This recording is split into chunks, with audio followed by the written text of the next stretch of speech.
Aritotrany varatra ny fagnarianao izany, sady tena mandratra no nampitomany.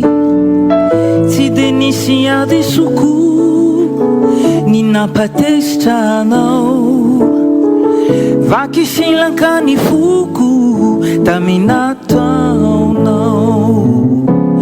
Potika ny faniriko rotika nataonao, nefa tsy azoko mihitsy ny tena ton'izao rehetra izao.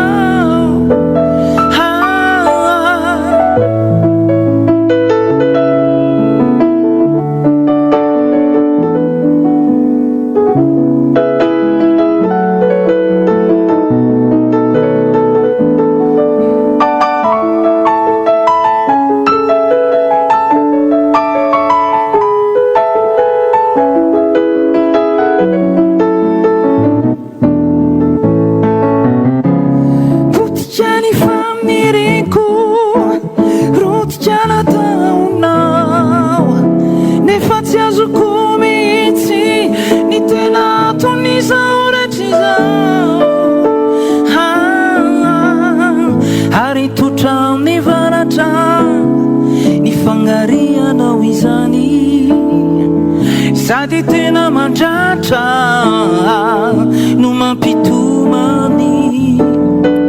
Tsy de nisy ady soko ny nampatesitranao, vaky silaka ny foko taminatao.